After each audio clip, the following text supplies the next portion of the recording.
Ladies and gentlemen, good evening and welcome back to our channel once again. And it is my hope and prayer that the video is going to find you guys in good health. Personally, I am fine, as you can see. Kisumu is fantastic, and maybe you could also let me know where you're watching the video from. The county or the country, in case you are out of the republic. Ladies and gentlemen, is Raila Odinga silently dumping William Samoei Arap Ruto? That is the question which most Kenyans are currently asking. And just like I keep on telling you on this particular platform, in politics, nothing happens out of mere coincidence.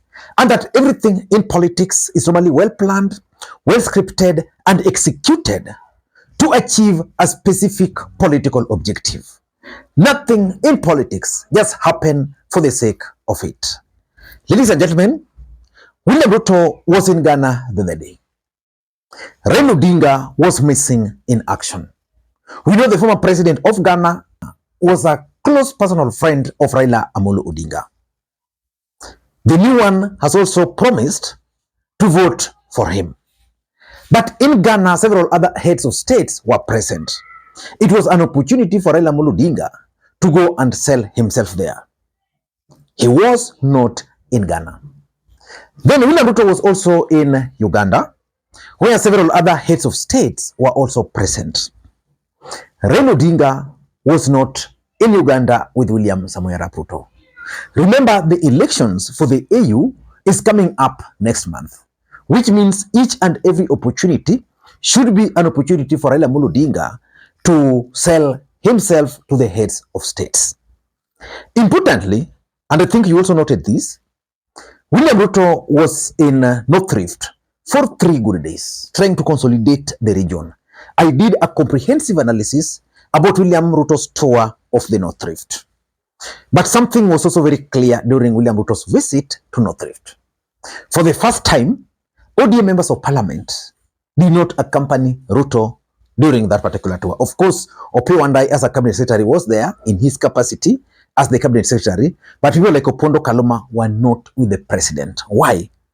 Someone told me that they were actually asked, ODM MPs were asked to start going slow on joining William Ruto. I don't know how true that is, but that's a signal which points to something which is not right. Earlier today, William Ruto made this statement. Mkiombea serikali yetu, pia mkumbuke our friend, our leader, our elder, Raila Odinga, kwa ile maombi tunamuombea awe kiongozi wa bara letu la Afrika. Pray for him as you pray for the nation. Because that position is not his. It is for the whole continent and it is ours as a country. Mimi nashangaa sana ati kuna Wakenya wanaomba mambo sio ati sasa wewe hujaomba hiyo kiti. Au shindani na yeye. Sasa unamuuliza nini?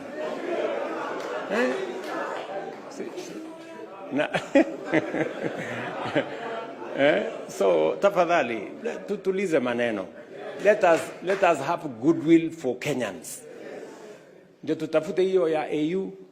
Tukipata tutafute ingine kwa heshima ya taifa letu la Kenya. So what do you think William Ruto made that particular statement? Your guess is as good as mine. And within ODM Party itself, the narrative is now very clear. Edwin Sifuna is explaining it clearly that ODM Party will sponsor a candidate in 2027 and that they have received strict instruction from Raila Odinga for ODM Party to retain its identity. That's Edwin Sifuna. And what is going to happen, there's only one voice you listen to because the constitution of the party, which I know from front to end, places that responsibility in the party leader. Listen to what Raila Odinga is saying. Raila Odinga has left specific and clear instructions to all of us, including some of the people who were speaking there, that first of all, ODM must retain its identity as a political party. Number two, that we have not given up the quest to acquire power. Otherwise, you fold up your party and go. Political parties exist for the sole purpose of winning power through democratic means. Every single time since ODM was formed, we are celebrating 20 years this year since this party was formed. Every single election, ODM has run a candidate for president, and it's not going to be different. Saying that. And later on, the ODM Central Management Committee, the highest decision-making organ of the party, issued a statement. And in that particular statement, they were also very clear that ODM will go to the polls with the presidential candidate and that ODM will stand for what it has always stood for. Which begs the question, is Raila Odinga laying the ground to dump William Samoei Arap Ruto? Given the significance of the year ahead, we want to assure our members and the public at large that ODM shall remain a force for good. We shall remain the foremost defender of democracy with all its attendant freedoms and full participation of the people, transparency, good governance, justice, fairness, and equity. These are the values upon which this party was founded and must remain our guiding star in all engagements with issues affecting the people. We call on all our members to remember that ODM remains a distinct political party in competition with all others to win power by democratic means. To this end, we must all be guarded in pronouncements on the future of the party and particularly refrain from beating the drums of our competitors. We must continue to strengthen ourselves in preparation for the battles ahead. So in this video, I want us to do a critical analysis whether Raila Odinga is secretly planning to dump William Samoei Arap Ruto. But before we do that, for those who are watching this channel for the first time, please take a second or two, click the subscribe button so that next time we produce a video like this, YouTube will automatically notify you. And to the subscribers, I want to continue thanking you guys for your continued support. Because without that support, this channel cannot be where it is. Ladies and gentlemen, without any further ado, allow me to dive in. First of all, why do you think everybody is now running away from William Ruto? And moving forward, we are likely to see, due to political realignment, more people dumping William Ruto.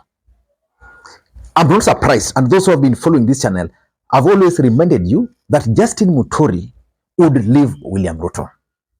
Today, Justin Muturi issued a press statement, and in that press statement, the fear is gone, which means he's also dumping William Ruto.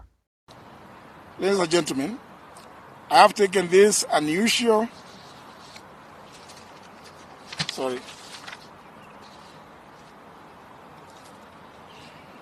The security sector has said that they are not involved in the abductions, but interestingly, they have failed to stop them as they are happening in full public glare.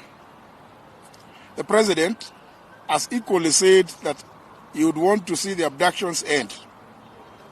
Kenyans want to know how many of our youths have been taken in since the abduction started, how many have been released, how many are still being held, and where it is that they are being held. On Friday last week, to which the 3rd of January, at a funeral in Embu, I stated categorically that it was not possible for the government to say that they did not know anything about the abductions, because that amounts to shunning its responsibility on accountability. I'm coming with that analysis later. But why would Raila Odinga plan, if he indeed is planning, to dump William Ruto? For me, number one, it could be strategy for 2027. ODM Party is finding itself in a very tight corner. They want to remain relevant, and Raila Odinga is also trying to win the chairmanship of the African Union Commission. And for Raila Odinga to win the chairmanship of the African Union Commission, he must be the candidate of the country, which means Kenya must front Raila Odinga as a candidate. And because of that, Raila Odinga had to twist to William Ruto's demands and is now working with William Ruto. On the other hand, for ODM to survive, they must be on the ballot in 2027. But William Ruto has become very unpopular to an extent that associating with the president is actually counterproductive, which means for ODM Party to be taken seriously, they must depart from William Ruto. If he loses, and comes back, what will the comeback of Raila have in the political space? It'll be different. This is the first time when people are questioning him. Even his own supporters are questioning him. There were times when they used to say Raila Baba, Raila Mwana, Raila Roho Mtakatifu. And they used to do everything he said and in the way he said it at the time he said it. Right now I am seeing young people even in Bunge la Mwananchi coming out there because I watch their proceedings. People may want to trivialize that thing, but it has its own followers. And they are saying, Baba, you shouldn't have led us to Ruto. I saw people who have supported him, like a young man who attended the anti-femicide demonstrations, and he was chased away just for following Baba. Or stop associating with the president, which is a bit difficult. So for me, I'm looking at ODM moves at part of their strategy of trying now to warm back to the people. Because Raila Odinga has always been known to be the voice of the voiceless, the face of reforms. Now, when he started working with William Ruto, a lot of things have been happening. So Raila Odinga is now being lumped together with William Ruto as far as any other thing which is bad for this country is concerned. So ODM Party is now saying, no, as we are going to sponsor a candidate, we have to stand for our ideologies which we stand for. So I think they are trying to warm back to the people with a view of contesting for the presidency. I'm not so sure whether if Raila Odinga would win, what will happen if he wins the AUC seat. So that's number two. I'm looking at it from a different perspective. That William Ruto's policies are not working. And Kenyans have rejected those policies.